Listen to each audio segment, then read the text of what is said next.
I found a heritage black walnut tree, so I decided to harvest some of the walnuts so that I could eat some, and I wanted to germinate some to be able to grow my own walnut trees.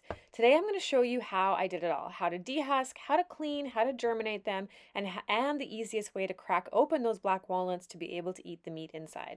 Black walnuts grow inside a green spongy husk that kind of smells like citrus, and the first step to processing them is getting that husk off, which can be quite difficult. I took a few dozen home and I let them sit outside to decompose to try to get that green husk off and just let nature do its thing. I actually think I left them a little bit too long as some started to get moldy, so don't let them decompose as long as I did. I'm hoping to have enough to dry and eat and also have a couple dozen viable seeds to be able to plant to grow my own black walnut trees. To take the husks off, I'm wearing gumboots and I'm just going to stomp them off. I am also wearing rubber gloves because husks are full of tannins and will stain your hands. I learned this the hard way when I dehusked one on the boat and had brown fingers for days. Walnut husks make a great natural dye, and next time I might just use them to dye some fabric. The husks can be difficult to get off, and I've seen people actually use cars to drive over them to remove the husk. And if I had a large quantity, I'd probably try this method, but for now, the stomping is easy enough to get off.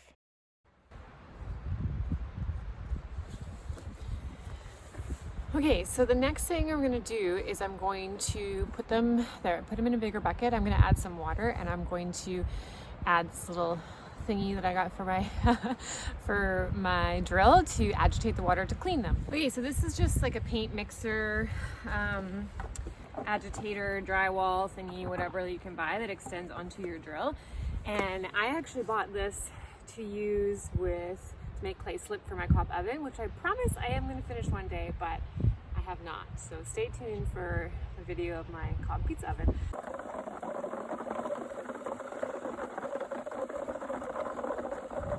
This does splash a bit, so make sure that you are wearing old clothes that you don't mind getting stained with that stuff, which the sweater is already kind of stained, but I'm going to step back anyways. I picked like the windiest day to do this, which is why there's so much voiceover in this video. Okay, that's it. That's all I got. Which will be whatever, a good snack for me one day, and then also again, I want to plant them, try to propagate them into seeds. And also, like, look at this carrot I got yesterday. Yes, so inappropriate. Okay, so my next test to see which seeds are going to be viable, I just brought over my my wheelbarrow that actually collected a bunch of rain last night. So I figured I may as well use that. So what I'm going to do is throw in here just to see which ones sink, which ones float. Again, the ones that sink are the viable ones, and the ones that float are no good. All right, lucky 13. I have 13 sinkers and the rest are floaters. Okay, so with the floaters, I'm still going to try and eat these as I suspect most are still edible and just contain smaller nuts. I will lay these out to dry with some good airflow and to cure them, and in a few weeks they should be ready to eat. Okay, let's go plant the ones that sunk now and see if we can get some little baby walnut trees in the spring. I can fit about 9 into this one bucket here, and so I'm going to put 9 in there. Okay, so I'm going to channel my inner squirrel and just say that it probably doesn't matter which way you plant these ones. I feel like my inner squirrel says I want to plant these deep enough, maybe 2 inches. That's about 2-3 inches. I think that's good, nice and protected there. The next little inner squirrel is going to plant another one right here.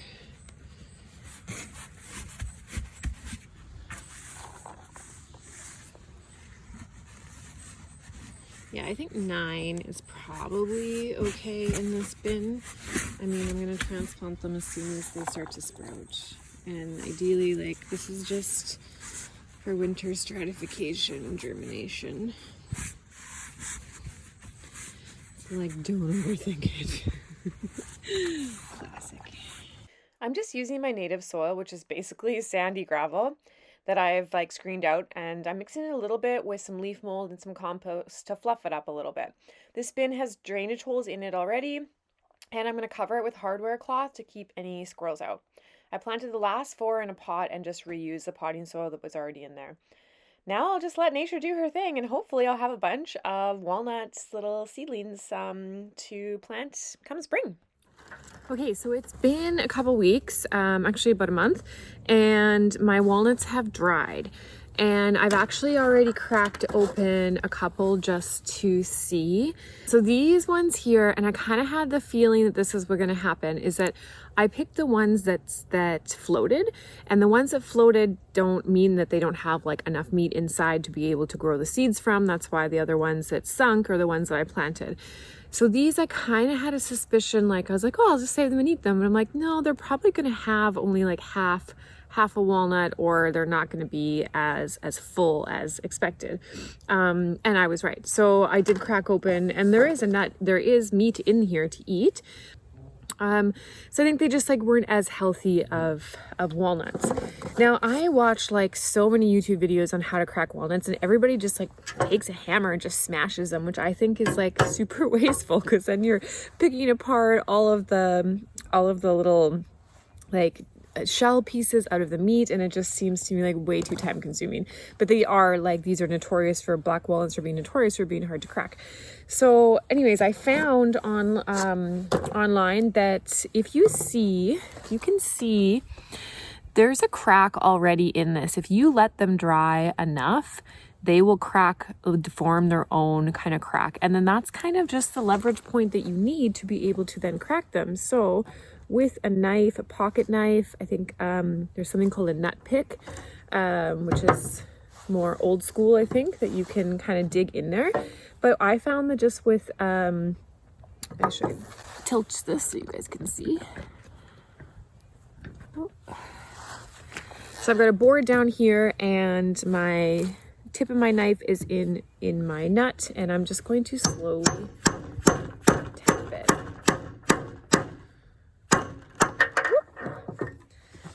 And then if it does fall, which is not that big of a deal because it's only in 2 pieces. Okay, so as you can see, the nut here is just a little bit dried out, and a little bit smaller than what I'm assuming the other ones. I really should have kept one of the other nuts just to see. But yeah, I've been eating it still. Like, I mean, it tastes good. These black walnuts are really good. But yeah, so I don't know if that is, no one really talks about the sinking and the floating method, and whether or not that is what you should be doing for all your walnuts, because it seems like it's quite excessive to be doing that. But again, these ones did come from that heritage tree on Jedediah Island, so who knows, maybe it's an age thing as well. But again, you can see the crack is already formed in here. So the leverage point is there. And I might experiment next time with okay, so there's the walnut inside there, and it's dried out. But it's still really good. Like, it's still an edible nut. It's just not, and maybe I just over dried them. I'll have to do a bit more research into storing and curing them. But I mean, logic tells me that once they're dried, they should last for a long time, because they're nuts. Like, you're supposed to be able to store nuts all winter, right? Yeah, but maybe I did something wrong in my drying process.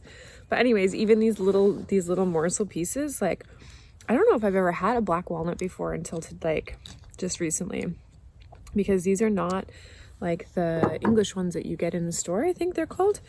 Yeah, these are really good. I'm excited. I hope that those 12 walnuts grow. And yeah, I would highly recommend not smashing them with a hammer and just doing this method. I mean, I could probably, well, I don't know. Like, see how easy that was? Oh yeah, that's a good one. That one. Oh, I really hope those walnut trees grow. Anyway, so that's my really easy way to crack walnuts. I don't know why everyone's making such a big deal about it. These like, you gotta smash them or you gotta hold them and this. They only like fly into pieces everywhere. It's like, no, you do not need to do that. Like, think about how squirrels get into them. They're not like doing that. So yeah, you can see again, this one's already got a nice crack on it. All right, well, that's it. That's me channeling my inner squirrel and teaching you everything that I learned about walnuts in the process of me foraging them and harvesting and taking the husks off, drying them, eating them, planting them for hopefully future walnut trees. And yeah, have you ever eaten black walnuts before? Do you have any tips for me? This is my first time ever doing this, so I've read a lot about it, and I'm quite excited to share this with you guys all. But I'm curious to know, like, what could I have done differently? Is this normal? Do you crack walnuts like this? Is there a better way to crack walnuts? I feel like this is a pretty good way. But anyways, let me know in the comments below, and please like and subscribe, and hope to see you in the next one. Bye.